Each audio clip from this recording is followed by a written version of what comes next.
looking into how nationalist sentiments or feeling was made widespread among the middle classes to form a nation state having an elected parliament.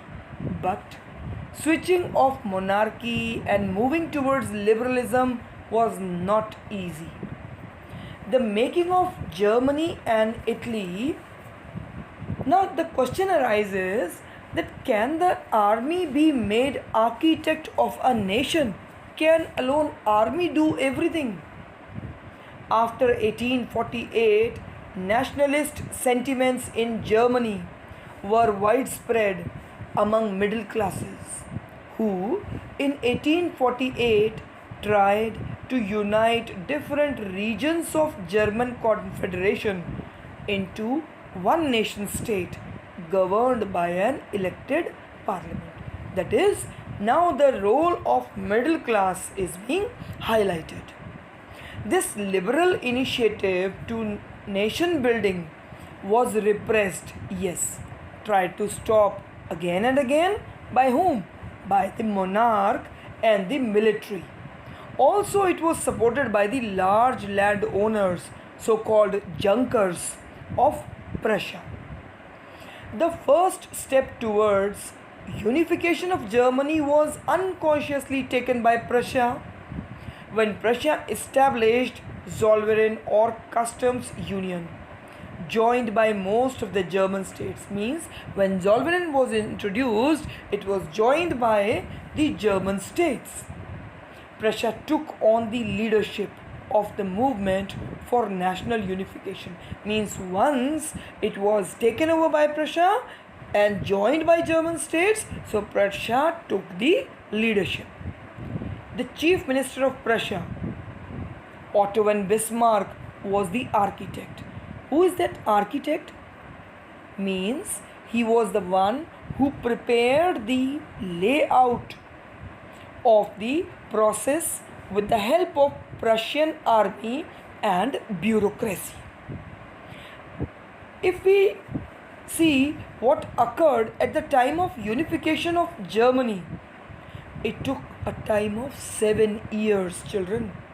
The war with Austria, Denmark, France, running over 7 years, it ended with Prussian victory and completed the process of unification.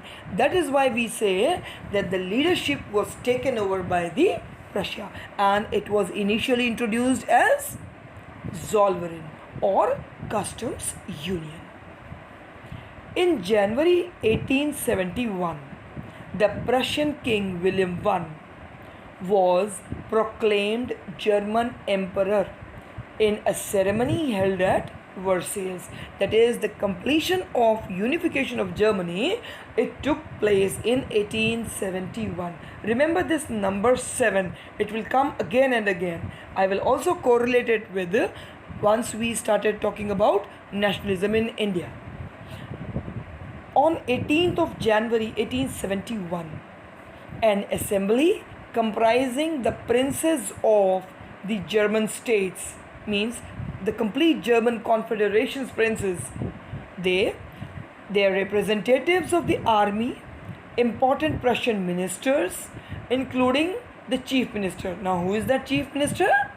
Otto von Bismarck proclaimed the new German Empire in the year 1871, and the empire was headed by Kaiser William I of Prussia. Now, is it clear?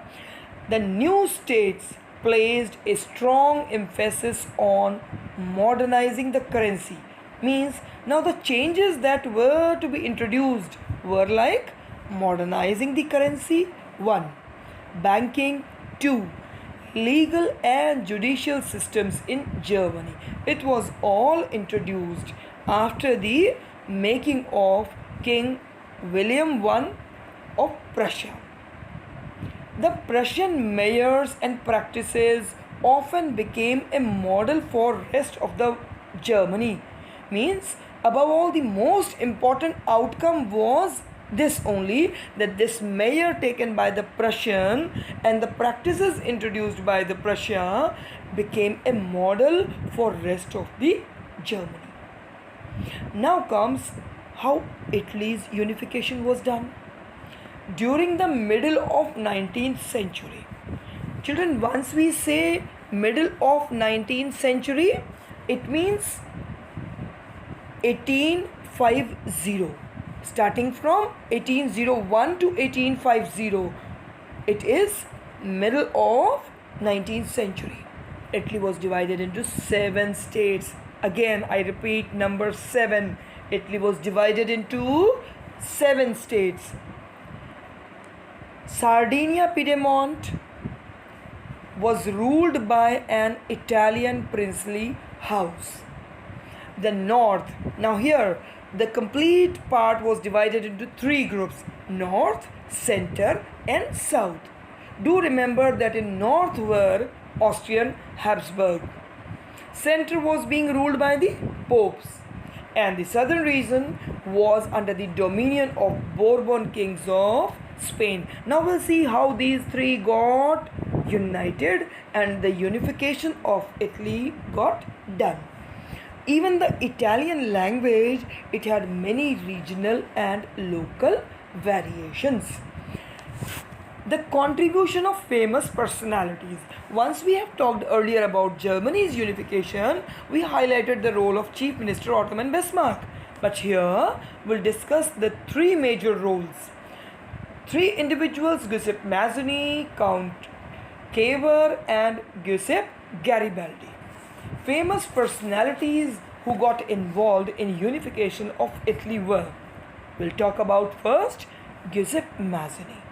During 1830s, Mazzini had sought to put together a coherent program for a unitary Italian republic. Means initially he started for working towards unification of Italy and making it a republic. He formed 2 underground societies, namely Young Italy in Marseilles and Young Europe in Bern. He used to believe that God has intended nations to be the natural units of mankind. So, Italy could not continue to be a patchwork of small states and kingdoms. Why to be ruled by somebody's orders? It was with the working of a unit of mankind, and that too wholeheartedly. So,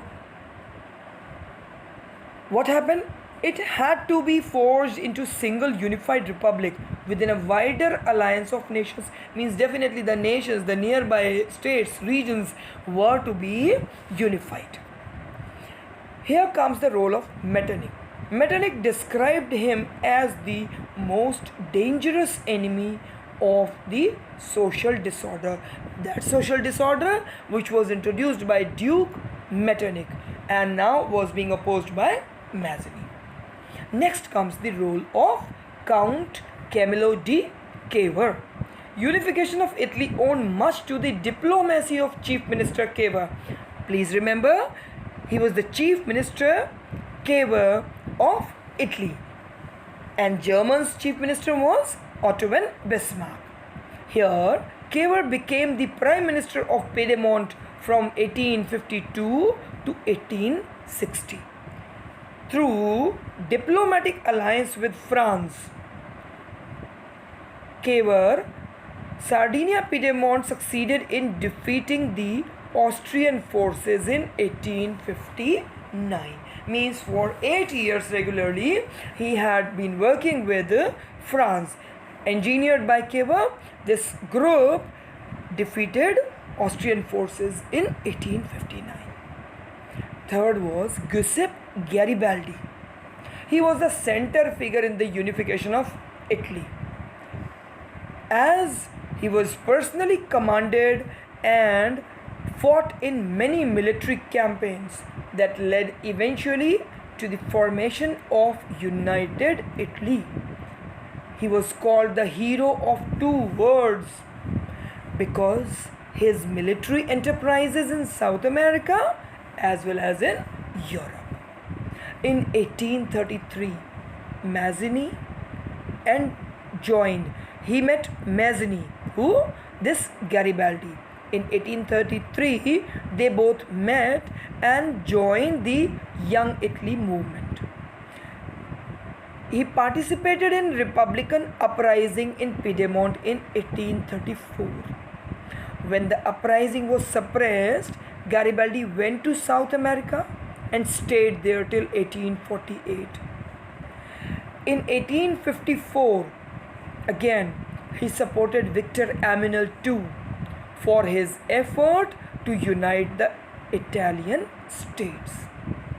In 1860, he led the famous expedition of 1000 to South Italy with his red shirts army. Means he didn't lose heart. Again and again he kept on trying, and now with his army of 1000 individuals who were given the name of Red Shirt Army that time, in 1867 he led the army to Rome to fight for papal states where a French garrison was stationed.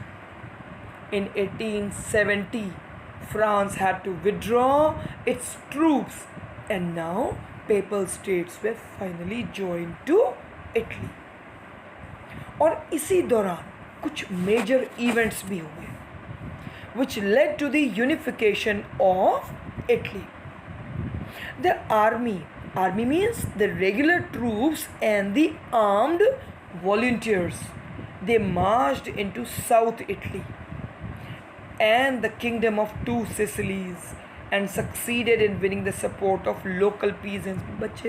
Because local peasants, they too were all in botheration with the local emperorship, so they joined hands with him in order to drive out the Spanish rulers. Do you remember? We have earlier talked about that north, center and south. In 1861, Victor Emmanuel II was proclaimed the King of United Italy. Now the states of Tuscany, Modena, Parma and Papal joined hands with Sardinia. By the coming March 1860, the entire central Italian states were united with Piedmont. Means the major joining was with Sardinia and Piedmont. Rome also became a part of Sardinia. In this way, the final unification of Italy was also achieved in 1871. Similarly, where Germany also had its unification in 1871. Again, we should recapitulate that the major role played in Germany was of Chief Minister Otto von Bismarck, though here the role was of Mazzini, Count Cavour, and above all, it was the task of Giuseppe Garibaldi. It was formed under the strange case of Britain. Some scholars have argued that the model of nation state is Great Britain. It is not the result of a sudden upheaval or revolution. Children, we were talking about revolution like in Germany or Italy. These were revolutions who gave rise to, who got these nations unified. Unification was done through revolutions. But in case of Britain, it was not actually a sudden upheaval or a revolution. It was the result of a long drawn out process. Means it took many years to get this country made out. There were no British nation prior to the 18th century. The primary identities of the people who inhabited the British Isles were ethnic ones. Means they were of various groups, communities like English, Welsh, Scot or Irish. The growth of Great Britain as nation state can be understood sequentially. Now I am going to discuss those points. These ethnic groups, say English, Welsh, Scot and Irish, out of this English became powerful. This English nation steadily grew in wealth, importance, and power. Now it was able to extend its influence over the other nations of the islands. That is, it was able to take over the Welsh, Scot, and Irish. The English Parliament, which has seized power from the monarchy in 1688 at the end of a conflict, was now instrumental through which a nation state with England as its center was to be forged. Now let us discuss how this Scotland got incorporated in United Kingdoms. The Act of Union 1707 between England and Scotland resulted in the formation of United Kingdoms of Great Britain. That is, now it got the name United Kingdom of Great Britain. It meant that England was able to impose its influence on Scotland. Hence, the British Parliament was dominated by its English members. Means we were talking about in the beginning English, Welsh, Scot, or Irish. English members, they got major role over here.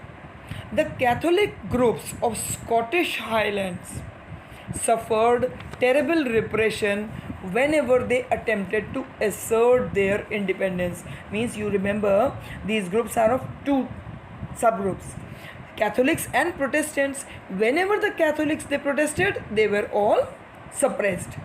They were also forbidden to speak their Gaelic language or even wear their national dress, and large numbers were forcibly driven out of their homeland. Next comes the Ireland. Incorporation of Ireland in United Kingdoms. Similarly as Scotland, Ireland was also treated. It was a country divided into Catholics and Protestants, similar to Scotland. The English supported the Protestants of Ireland to establish their dominance over a largely Catholic country.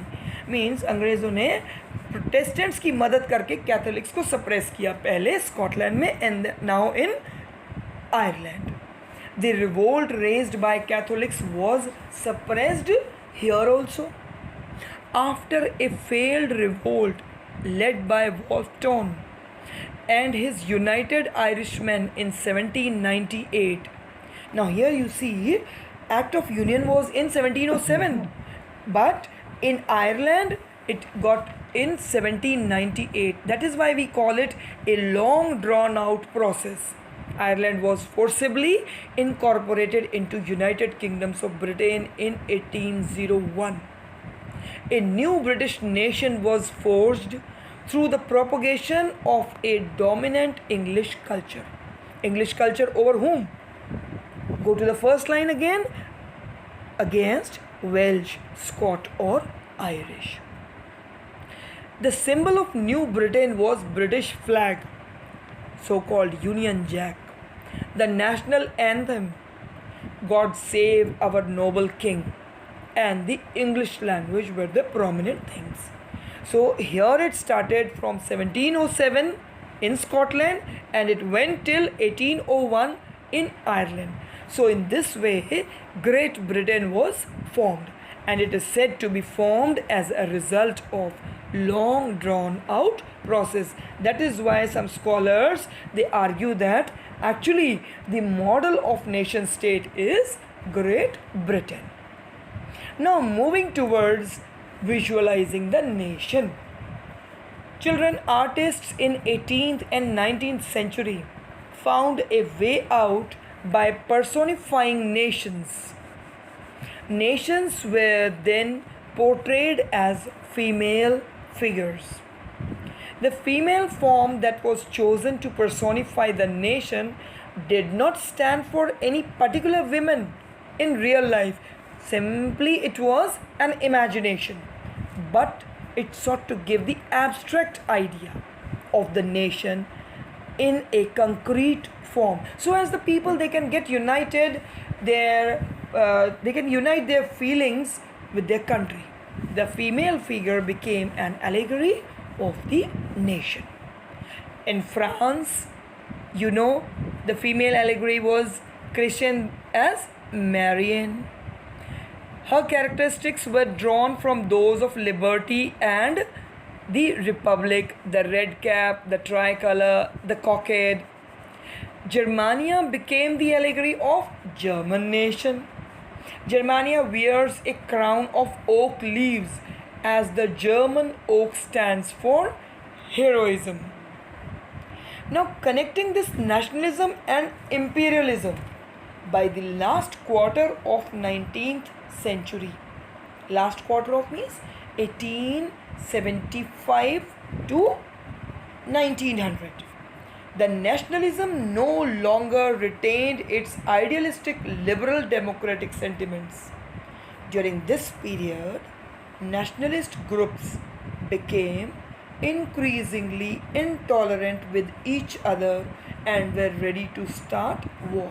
Means no nation was ready for getting its resources to be used by the other country, and they were ready to fight for.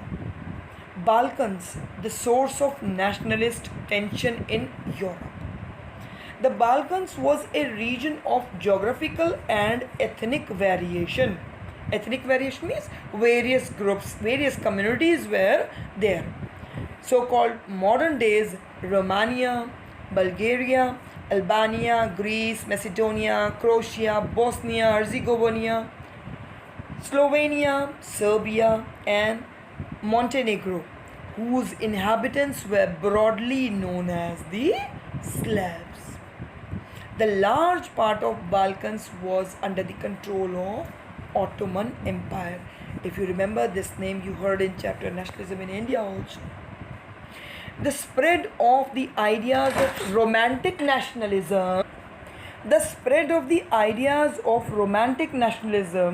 in the Balkans, together with the disintegration of Ottoman Empire, made this region very explosive. The Balkan area became an area of intense conflict. The Balkans states were fiercely jealous of each other, and each hoped to gain more territory from of the others.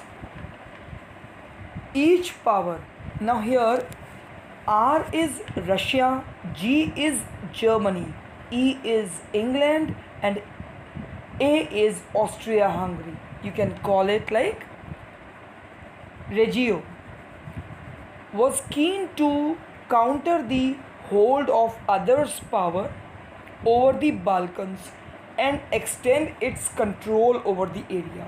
मतलब सब एक दूसरे की power को रोक करके खुद अपनी पावर एक्सटेंड करना चाहते थे. This led to a series of war in the region, and finally the First World War, it started. Nationalism aligned with imperialism means एक तरफ तो देशभक्ति की भावना और दूसरी तरफ दूसरे के नेशन के रिसोर्सेज को यूज़ करने की भावना led Europe to disaster in 1914. The anti-imperial movements that developed everywhere were nationalist. Now what is this anti-imperial movement? Means one nation wanted its freedom and also wanted at the same time that their resources be used for their own good, because they all struggled to form independent nation states. People everywhere developed their own specific variety of nationalism. It was a different way, but ultimate goal of every nation was the same, that is achieving their own freedom. The idea of societies should be organized into nation states was accepted by the people as natural and universal. Means it was the ultimate truth that every country wanted, every group wanted to make themselves to frame themselves as a nation states. It was accepted by the people that it is quite natural and it is universal that everyone should have their own nation. Coming back to the first picture only, that was Frederick Soryu's dream, it was vision, though it was called a utopian vision, that every nation should be a free one, with one's own flag, with one's own language, with one's own national anthem.